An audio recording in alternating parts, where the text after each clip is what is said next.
Good morning. I'm here today to tell you about sinking funds and savings goals, and launch the sinking funds and saving goal challenge for us today. I'm looking ahead to next year, so I want to get organised just before Christmas starts happening. One of the things I do, first of all, before I do anything, before I think about sinking funds or savings goals, is I always make a budget, so I know exactly how much spare I've got every month to do that. I use a budget planner like this. That's available from my website in the shop, so get yourself around there, have a look at that. The other thing I want to explain to you before we carry on much further is the difference between sinking funds and savings. So I record these on the same sheet, but I know that there is a difference. I need to explain that to you. Sinking funds basically are expenses that you know you'll have to pay out on eventually. So like say anything from car insurance to the kids' school trip maybe. You want to save for something, but then eventually you're going to have to cash it out. Whereas savings should be for the absolute rainy day, so the absolute emergency in case of an emergency fund, or like, I don't know, just something that you don't take those savings out unless you absolutely have to. Okay, right, so basically I've done my budget and consistently over this year. I've discovered that my total is about 350 for savings every month. It does fluctuate, but it's basically that. So, first of all, what I do is I don't want to make it too complicated for myself. So, I fill in my yearly savings goals. So as you can see here, I've got 6. Now, next to the goal, if it is a sink fund, and I have to be aware of that I might cash it out at some point, I will write SF. So as you can see here, I've got 6 goals there. One, Christmas 2020, I've found so much peace in planning for that now and actually saving. Oh, you're going to find it so much easier if you do that. Gosh, I can't believe how much more relaxed I am, actually excited. I've got to the point where I'm debt free now, so apart from my mortgage, so that is one real priority for me. Goal 3, birthdays, always going to come up every year, and I used to always find that I never had any money, so that's one that I need to save in advance for. Taxes, we do have rental houses, so I need to be prepared for that one every year. Sinking fund as well, because obviously in January I need to pay that. So I'll write birthdays is ongoing, so I could predict when those are going to happen, but I'll have that money there and then I'll need to replenish that as time goes on. Christmas, I'm going to divide that by 11 because I want it to be ready in November so that I'm ready a month in advance, if that makes sense. So what I do is I fill out my yearly goal, what I've budgeted, and then I divide it by whatever number. Usually it's 12, but sometimes I might not think that I need that amount, so I might say, well, birthdays divide by 10, and then I get my monthly figure that I need to put in my envelopes. Goal 5 is long-term savings, so I always need to keep on top of that. I want ideally to get between 3 and 6 months long-term savings, so that if anything ever happens to me, like sickness or job prospects go down, I know I'll be fine until I find another job, or that I'm better again. It's going to be an easier time for us. Goal 6 finally, again, is sinking fund. Payments to 2021 house expenses, so all those little pots where I want to save in advance, so I want to know that my car insurance, I can pay for it annually. You might not want to do that, but I do. You might want to pay your, let me think, what else have we got? Breakdown cover, just anything else. I tend to put £150 away and I'll allocate based on payments that I need to cover that total amount. So I'll divide all of those by 12 and figure out what I need to separate those into. Okay, so from there what I do is I delve into my saving goal tracker. So this gets transferred, so every goal on here, goal 1, Christmas 2020, is here, Christmas, and I transfer all the key information, so the monthly payment, the yearly target there, and what's going to happen is every time I pay in something towards that, I'll fill in my tracker, okay, so that's what I'm going to do with that one, okay?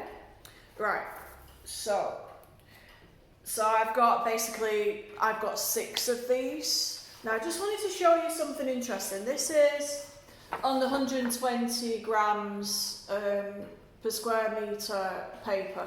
It looks lovely, it's really thick, it doesn't bleed through, and the colour's a lot more intense, even though I try not to put too much colour on my budget planners.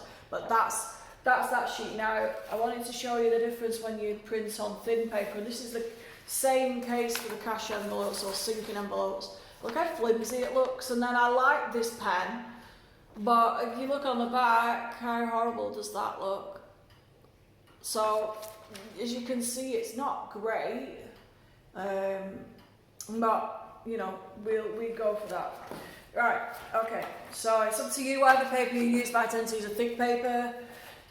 Right, so I've done my savings trackers now, my saving goal trackers, sinking fund trackers, again making sure that I put SF if it's a sinking fund to remind myself that, do you know what, somewhere along this list there might be 0 and I need to be aware that I need to carry on replenishing that sinking fund envelope, okay? Just a further discussion on these yearly savings goals.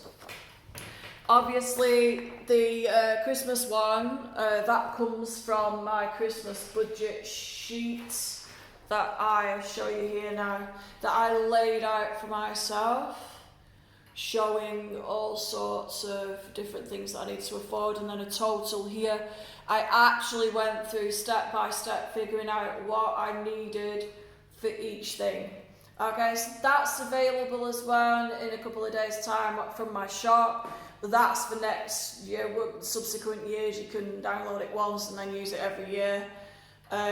It comes with cash envelopes, so I will be having, I know I gave you guys, there's a free download of sinking envelopes, but I also have from the shop a selection of Christmas cash envelopes. So can you see I've already filled those in. I know exactly where each part of that savings goal is going to go. So say for example, I've got niece and nephew there, £30 and £30, so it's saying £23 per month. So I might fill this envelope first with £23, and then when I get to the 60, I go on to my treats, eat out, £40, £19. So I've got all these different envelopes. That's not very well printed, that one. My printer was running out, but look here. Lovely, cute things if you fancy printing with more ink. Again, printed on thick paper. That's not one of them, that's a spare one, but look, it's beautiful. Okay, so those are all available on from my shop as well. You guys got these free. This is what I'm going to use for the rest of my sink fund or savings envelopes. I'm going to fill in, that's miscellaneous, so I'm going to say what the area is here. So like say for example if it's taxes, and then the goal from my main sheet.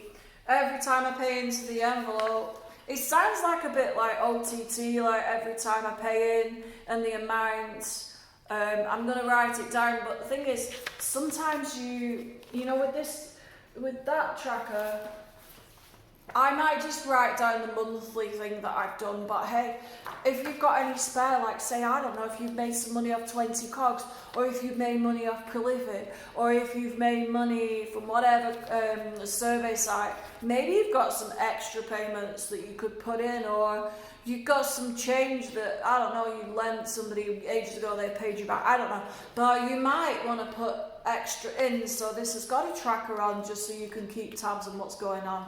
I know my mortgage repayment sync fund has got that all over it this month. I wouldn't be able to keep track of it if I didn't have that tracker on the back of my envelope. Okay, right, so that is how to fill in the yearly savings goals, the savings goal trackers. Keep filling them in, make sure that you look at them and you pay yourself when you get paid every month. So if it's once a month, you put your savings that you know that are spare straight into those sync fund pots. If it's large amounts like taxes, you might want to set up an account. I know Starling and Monzo do it where you've got loads of different little pots. You might want to do it that way rather than sync fund envelopes, that's fine. I'm going to do a mixture because this here is going to get too complex. I like Starling because I've got all my little pots set up. I've got car insurance, I've got breakdown cover, I've got my blog costs, so that really works for that. So it really just is a feel your way approach. Right, I'm going to show you something else as well just before I leave. This is great. I can punch my envelopes with this little cute hole punch that you can get from Amazon. And what I'm going to do while I punch that, I'll keep talking to you because I've got a Filofax Saffiano like this one.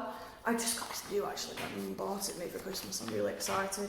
But what I'm going to do with those is, if you can see now, I'm going to put my cash envelopes in there and I'm going to just store them in there. Well, this is a sinking fund envelope, it's my savings envelope. So it's here for the year, ready if I need it, when that payment's due, if it's a sinking fund, if it's a savings envelope. I'm going to, every so often when I hit a certain amount, I'm going to empty it and I'm going to pay it into a bank. I don't care, I'm not going to store loads of money in just one of these. But it's just a nice way of keeping tabs of everything. Please punch it before you put the cash in it though. I've had some close misses with that. But yeah, they are about £36 offline. Lovely things, last a long time. I've got this really cute teal one as well for my cash envelopes. But yeah, I love them. I hope that's been really useful for you today. If you've got any questions, just let me know because it's a lot. It sounds like a lot to think about, but honestly, guys, it will help you be so much more organised, and you'll feel more in control. Just to show you, if you wanted to get the big selection of sync fund envelopes, I've got quite a few that are low ink as well, so I haven't folded these yet because obviously I'm not going to use them, but like you can save for anniversaries, save for anything. Pets, maybe you want to get a pet, maybe you've got pet costs to save for, but there's so many things that you can do. Get along to the shop if there's anything else that you need. Seriously, it might save you a bundle of cash if you just get the whole financial bundle planner. It's called Smash Your Budget, and if you go on now, it's really dirt cheap. It's like, I think it's on for about, oh yeah, I think the most you'll pay is about $13.99 wise. It's there, it's yours, it's printable. It's like mine. If you look at mine now, I'm going to attach it into this folder and it's going to be there and it's all organised, good to go. Look, there's the bill tracker. Can't wait to get started on that for January. Right guys, I'm going to leave you to it. You have fun, get excited about it. Get started, send me pictures, send me videos. I'll upload them on Instagram if anybody who wants to be featured on Budgeting as a Challenge, sorting out their sinking funds for 2020 and also their saving goals. Right, keep in touch, bye!